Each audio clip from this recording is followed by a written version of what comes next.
Halo Sumates. Kembali lagi di Suma Talks, produksi dari Suma UI. Nah, hari ini kembali lagi sama aku Dendi Andrian dari FISIP UI, angkatan 20 jurusan Antropologi Sosial bersama. Dan gue Alma Kayana, jurusan Sastra Perancis, angkatan 2021. Halo Alma. Hai. Jadi hari ini kita mau ngapain sih, Ma? Hari ini kita mau bahas suatu buku yang kebetulan 3 minggu lalu lu suruh gue baca. Sebenarnya emang gue udah beli sih, belum ada waktu untuk baca aja. Dan menurut gue kayaknya Sumates ini udah pada tahu, bukunya lumayan terkenal. Mungkin juga sebagian dari kalian udah pada baca. Bukunya berjudul Laut Bercerita, karya Leila Hudori. Jadi buku ini tuh merupakan buku novel fiksi sejarah tentang perjalanan seorang aktivis namanya tuh Laut bersama kelompoknya yang bernama Winatra dan Wirasena nih. Nah, mereka tuh mencoba untuk melawan kekuasaan rejim Soeharto yang telah berkuasa selama 30 tahun lamanya tuh, Ma. Iya, benar. Dan selain menceritakan tentang perjuangan mereka, buku ini juga menceritakan tentang asmara, kisah percintaan khususnya antara Laut dan Anjani dan juga Asmara dan Alex. Iya, benar sekali. Selain percintaan juga tema besarnya adalah keluarga. Kita sangat bisa terasa kebersamaan antara keluarga Laut terutama ya, kedekatan mereka yang dipersatukan oleh makanan, ya gitu ya. Iya. Waktu lu nonton lagi, waktu lu baca, ada momen di mana lu ngerasa agak emosional nggak? Nggak agak emosional sih, Den. Gue sangat emosional. Gue di bagian akhir, di bagian kedua bukunya kan dibagi dua ya. Bagiannya adiknya ya? Iya, bagian sudut pandang adiknya, Asmara. Itu menurut gue cara Leila Hudori mendeskripsikan emosi-emosi keluarga yang ditinggalkan itu sangat menyentuh dan gue sampai nangis sih. Lu nangis gak sih, Den? Iya lagi, gue nangis. Masa lu nangis? Sih? Iya, gue nangis. Itu bercecer. Tapi sama banget tahu waktu lu nangis di bagian keduanya kan, bagian adiknya. Bener. Nah, dia juga sama banget waktu gue baca bagian 2. Terus gue tuh lagi baca nih. Terus tiba-tiba gue mengeluarkan air mata gitu. Oh gitu ya? Iya, gak tahu kenapa. Terus gue mikir lah, kok gue tiba-tiba nangis. Ternyata gue waktu baca sambil makan seblak sama. Makan seblak. Sedih. Enggak lucu ya? Gak lucu. Oke, lanjut aja. Lanjut dulu ya. Terus juga ada momen di mana kelompok-kelompok aktivis ini kan diculik, diseret, dan sangat grafis ya, bagaimana Leila mendeskripsikan di kekerasan yang dialami itu kan, ditaruh di balok es, sampai waktu itu ada semut ditaruh di matanya. Itu serem banget sih. Iya. Jadi kita tuh kayak bisa ngerasain gimana rasanya jadi buron gitu gak sih? Iya, benar. Serem banget anjir. Gue tuh tiba-tiba langsung kayak keinget suatu daerah, salah satu negara di Asia Tenggara gitu loh yang suka nyulik-nyulik. Serem ya. Iya. Dan kok tiba-tiba ada tukang cuanki? Gue mau dong pesenin. Mau, tapi itu lihat bawa walkie-talkie. Keluarga menjadi salah satu tema besar dalam buku ini. Penulis, selain fokus menceritakan perjuangan Laut dan teman-temannya, juga mendeskripsikan secara detail momen kebersamaan, kecemasan, dan ketidakpastian yang dirasakan keluarga-keluarga mereka. Tentang bagaimana perasaan seorang keluarga yang ditinggalkan, yang terjebak di masa lalu, dan khususnya untuk keluarga Laut, kita bisa melihat bagaimana mereka menghadapi rasa kehilangan itu dengan menjalankan ritual penyangkalan mereka. Menurut lo selain tema besar keluarga ada apa lagi, Dan? Menurut gue selain ngomongin tentang keluarga, gue tuh nyadar bahwa ternyata cinta yang tulus itu ada gitu. Dimana waktu Anjani hancur gitu ditinggalin sama siapa sih Lautnya. Dia kan kayak nggak ada kepastian tuh. Tapi selama bertahun-tahun itu dia tetap tabah untuk menanti Laut kembali gitu. Nanti kau tuh kembali. Dimana ya, walau dicerca keabu-abuan, di dalam ketidakpastian dia tetap kayak sabar mencoba cari jalan. Bener banget, dan mengingat kalau peristiwa-peristiwa di buku ini kan sangat dekat dengan realita ya. Iya Dengan banget. realita sejarah Indonesia, ketidakpastian yang tadi lu bilang ini masih dirasakan sampai sekarang. Kalau kita baca di bukunya kan ada yang namanya Kamisan ya. Iya. Kamisan ini adalah aksi di mana Itu tuh yang dilakuin di depan Istana Negara kan ya? iya, itu tuh penuntutan tanggung jawab kepada negara atas kasus-kasus HAM di Indonesia yang masih belum tuntas juga sampai sekarang. Dan di tahun 2022 ini sampai detik sekarang 15 tahun setelah Kamisan pertama dilakukan, masih saja belum ada pertanggungjawaban dari pemerintah kita, dan itu sangat miris menurut gua.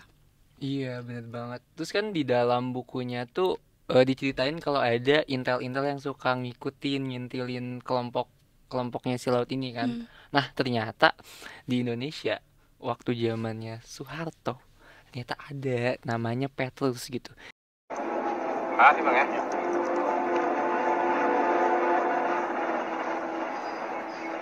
Anak kijang di sini belum kelihatan. Gimana ya? Bagaimana di sana? Kijang atuh, di sini Kijang 2. Gimana kabarnya? Sudarja udah ada?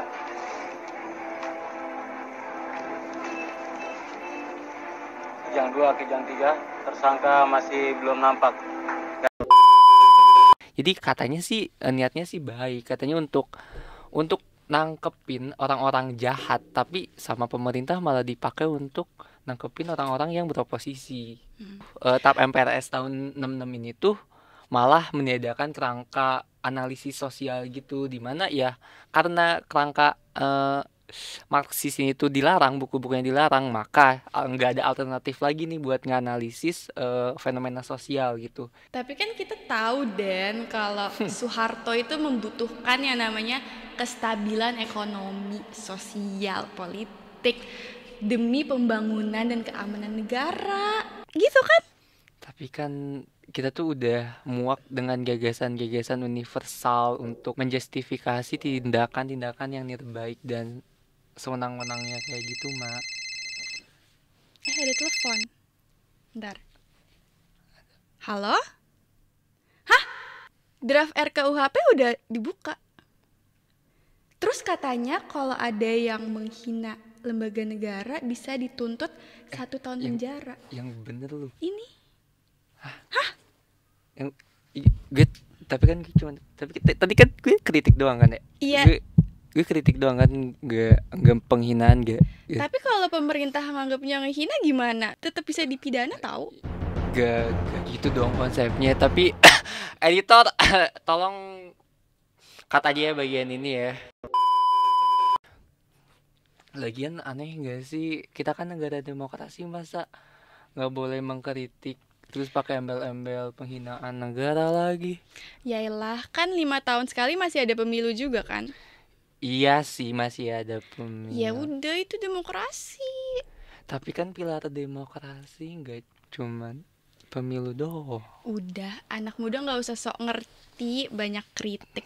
Belajar yang benar, nanti lulus mengabdi sama negara, gitu nggak sih?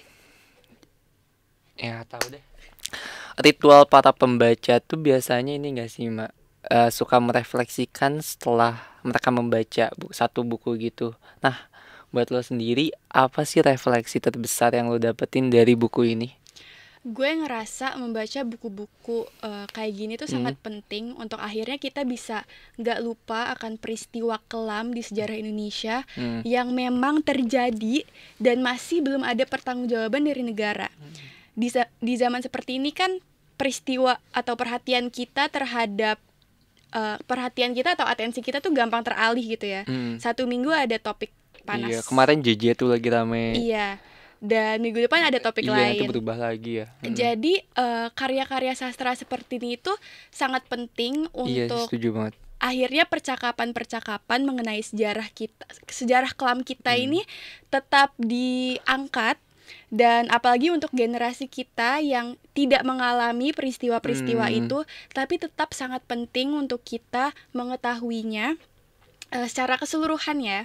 Dan kita sebagai bangsa tuh masih mempunyai banyak hutang moral kepada pejuang demokrasi, apalagi angkatan 98 waktu itu dan keluarga-keluarga mereka juga. Iya, dan peristiwa-peristiwa lainnya ya. Iya, Nggak benar, nggak cuma 98 aja. 98 doang. Kayak itu lagi, balik lagi Tan Malaka kan tiba-tiba dibunuh, Iya. tapi sampai sekarang nggak tahu siapa yang ngebunuh. Dan bagusnya buku ini juga mengingatkan kita untuk gak bosan menuntut pemerintah Indonesia untuk bertanggung jawab, karena itu emang udah hak kita gak sih, Den? Iya sih, kewajiban negara demokrasi nggak sih? Iya. Menurut lu refleks lu apa, Den? Gue setuju banget sama lu, kurang lebih sama, tapi secara personal gue jadi sadar kalau kita tuh harus benar-benar melek sejarah.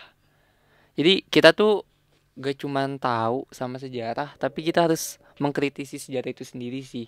Jadi kan gue jadi punya apa ya? Punya hipotesis bahwa kayaknya segala problema sosial yang ada sekarang tuh akar-akarnya tuh karena kita belum selesai gitu sama masalah-masalah kita sebelumnya. Kita belum punya kesepakatan yang sama tentang sejarah kita. Kasus-kasus pun dibiarin begitu aja, ngegantung tanpa kejelasan gitu loh. Terus kita hidup di negara di mana pelanggaran HAM itu nggak pernah dianggap seserius itu. Iya. Bayangin, bisa aja aku gitu, atau kamu, atau bahkan kalian gitu, para soulmates, jadi korban selanjutnya, kan serem banget ya. Benar, Den. Nah, jadi menurut gue meleknya generasi kita yang mana kita nggak ngalamin peristiwa 98 itu penting gitu. Dimana ketika kita belajar, ketika kita tahu, dan tidak hanya tahu tapi kita kritis terhadap sejarah itu sendiri, kita bisa tidak mengulangi peristiwa yang sama untuk Benar kedepannya. banget. Gue setuju Itu sih. sama lu. Kalau dari kita kan udah nih refleksinya nih, buat temen-temen yang udah baca Laut Bercerita, coba bagiin refleksi kalian setelah baca buku ini ke kita gitu. Ke Coba. Instagram Iya, coba, Suma UI iya. ya, biar kita bisa diskusi Mm-mm. lebih lanjut juga. Mm-mm. Oke, kayaknya udah ya, Den. Iya, udah. Untuk episode ini. Gak kerasa banget. Iya ya. Duh. Sampai jumpa Soulmates di episode selanjutnya. Terima kasih. Terima kasih sudah Uhuy. mendengarkan.